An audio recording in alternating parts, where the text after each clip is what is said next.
There's a lot of cameras in front. Is everyone all right? Everyone recording, yeah? Big one. Brilliant. Thank you, thanks. Right, can I just ask one thing before we all start?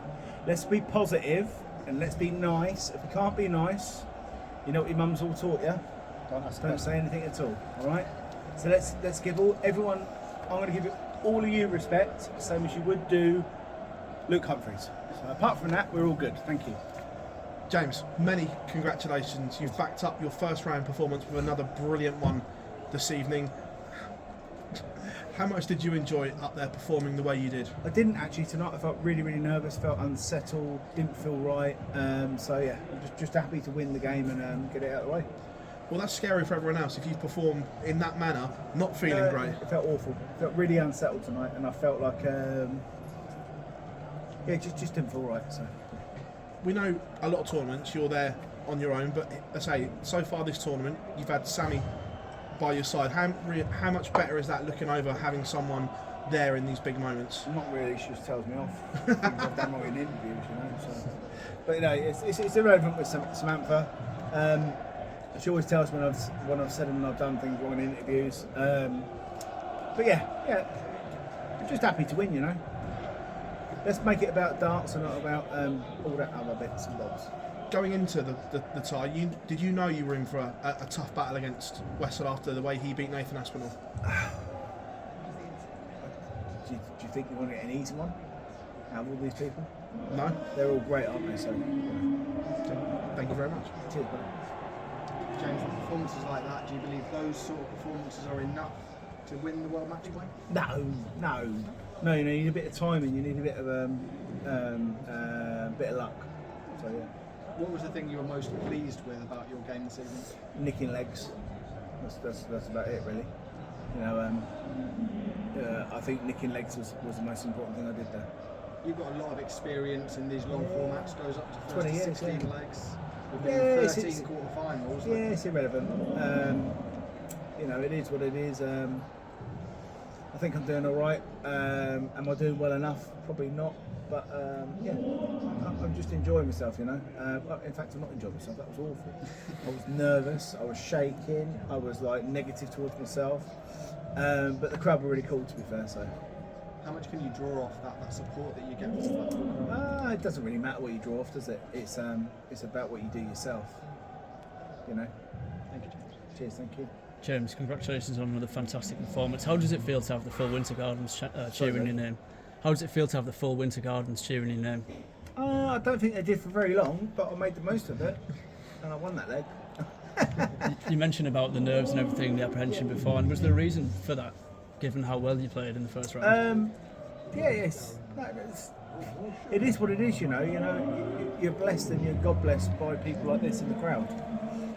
You can't expect more than that, you know. You obviously had that Pro Tour win recently. Do you feel like you're riding the crest of the wave at the moment? I mean, these are fantastic performances. There's no crest of wave. There's no. It's just falling at the right time at the right place, you know. I think, and I mean it in the politest way possible. I think it's a little bit of ignorance, because I've had 110s, 105s and stuff throughout the last 3-4 years. Unfortunately, or fortunately, when it goes in my favour, people like yourself amplify on that, and they see that.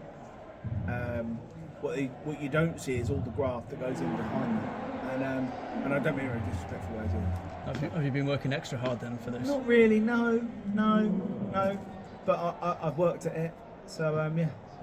Congrats, good luck on that. Thank you very much. I appreciate it. James, well done on reaching your 13th quarter-final of the World Matchplay.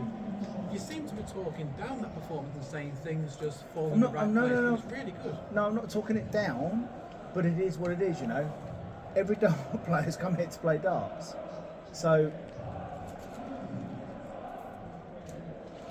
we come here and we try. So I'm not talking it down, but there's more important things outside of this. You know, I want to go and eat fish and chips with my wife after this. This isn't that important. I know I'll always be thereabouts. I know I'll always be thereabouts in the rankings. I think people are too amplified on what you're achieving and what you're doing. You know, I know I'm one of the best probably top 10 in the world at the moment, maybe. And I'm always Mr. Negative, so more important for me, I want to go with my wife, go and get some fish and chips in Blackpool. So I'm not being negative. I'm being really respectful to the guy I just beat, because I think he let me off a lot of opportunities for himself. But yeah, I'm enjoying myself. I'm 42 years old. There's far more important things than like obsessing with this game.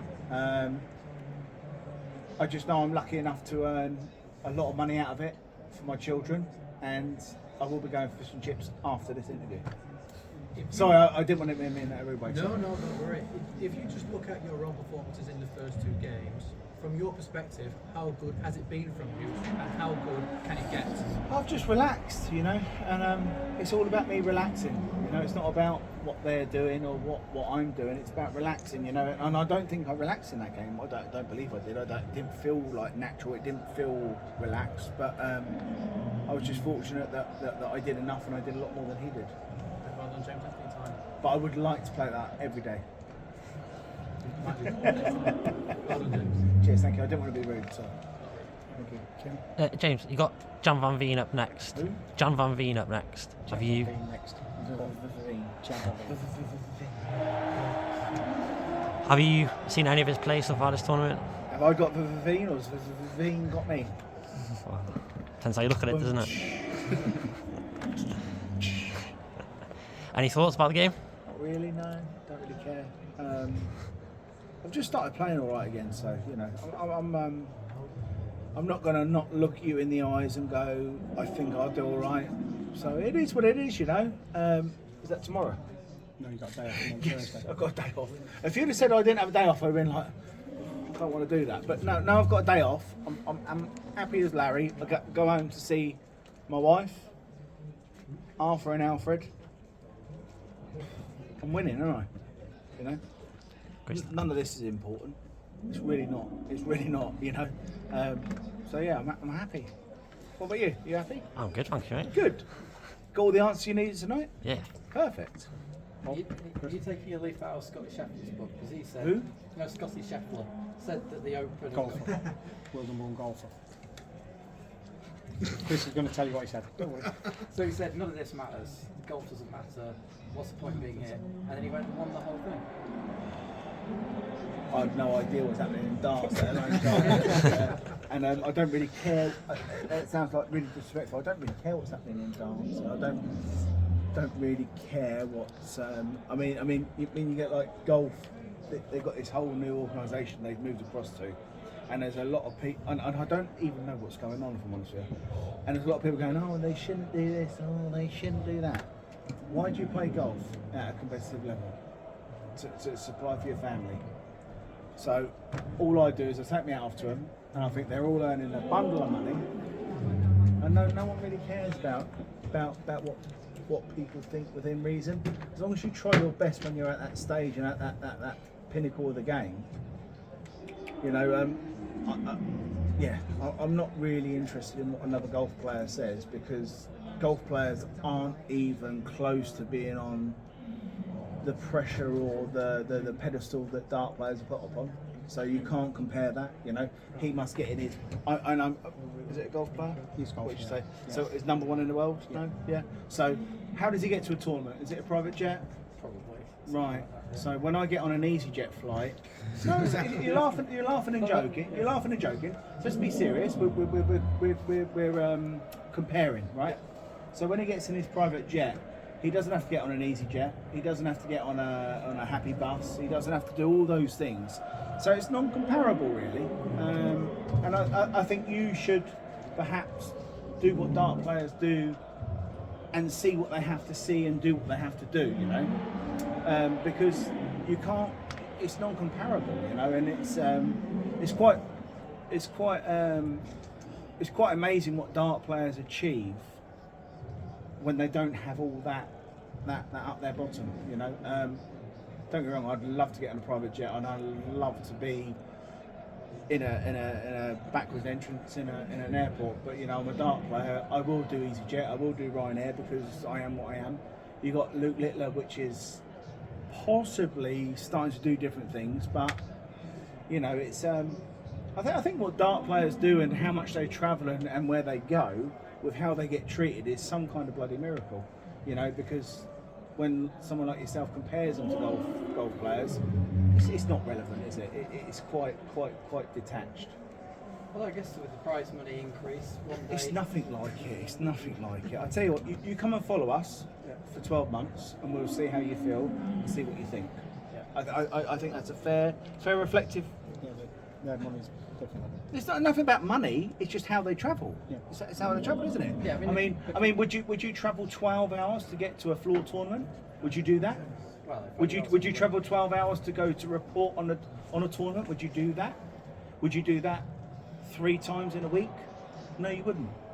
So I think you should probably reflect and that's not in a disrespectful way. The comparison really was more of you talking down what the point was and taking the pressure. Sorry, I must have missed. Sorry. Yeah, so he was saying none of this matters, and it was kind of taking the pressure off him, I guess. I don't think it's I wondered if you were using the same kind of technique. No, I appreciate that. Sorry, I was sort of probably quite stern. It's non-comparable. You know, it's non-comparable. You know, I mean, people get on their private jets to go to a tournament. We get delayed for 12 hours to go on an EasyJet, and again, I didn't mean that in a rude way. So, and that's how it really is. You know, there's no PDC player that gets any special treatment to go fast forward in that direction. But I mean, I wish I was, and I wish I did. So if this guy, if he wants to invite me on his private jet to go to a tournament, I'm your man, and I will go there. I might even wash his car before it. James, another amazing performance. Cheers, buddy. Maybe you might not have thought so yourself, but it was. Nah, it is what it is. But I was lucky, you know. I've always said the greatest players in the game, which you are One of them. Definitely. They punish, and they punish severely. And tonight I thought you punished every mistake or miss he did, and you punished it. And that's what separates the great from the good, I believe. We always call it men from boys. But I just think I was lucky, you know. I mean, he missed so many shots and so many opportunities, or did I make him miss those? I don't know. You know, I'm just really happy, you know. The first game I played really, really well, and this game I went up there, I was nervous, I was detached, and it didn't feel right. So, you know, I'm really happy that I won. But you sometimes make a very difficult game to master look effortlessly easy sometimes. Well, it wasn't without any stress. You don't ever get rattled. You just carry on, and you reel off 104 like it's putting a kettle on. No, it's not putting the kettle on. No, I know it's not putting a kettle on, figuratively speaking. But No, you make it look I appreciate easy that. sometimes. I think it's like a bit of a duck, you know. Calm on top and paddling up, bugger underneath. So yeah, Right. Yeah, I think there's a lot of players like that. You once told me in Gibraltar years ago, I'll never forget this, you said, I played darts for 2 reasons. 1, I'm good at it, and 2, it pays well. I never forgot that, what you said to me. I wouldn't say I'm good at it anymore. 5 in the world, not good at it? I do better than most. But the most important thing for me is my family, you know, my boys, Arthur and Alfred. You know, if I can support them and give them something different that I didn't have, all of us would do that, right? I think they're the 2 best things in the world to me. You know, they might think differently when they're a little bit older, but you know, Arthur and Alfred, you know, they're my main objective, and I just want to make things a little bit different for them as they were for me. And as long as I'm healthy enough, not as I can, as long as I'm healthy enough to do what I do, you know, that's what I'll do. Some of MVG said his kids are his world. He's doing it all for Yeah, his of course kids. they are. That's it. And do you know what? Michael Van Gerwen is one of the biggest wind-up. I'm not going to use too many words, but his children, they are everything to him. You know, he can be the biggest wind-up. He can be a pain in the arse, but his children, he will put before anything and anyone. And I take that off to him for that. You know, and yeah. You're the same. Okay. That's what you put on the planet still, aren't you? Survive and You're the supply same, for your though. You're the family. same, you're 2 boys. Yeah. Well done, James. Yeah. Cheers, James. Thank you. Thank you. Thanks, guys.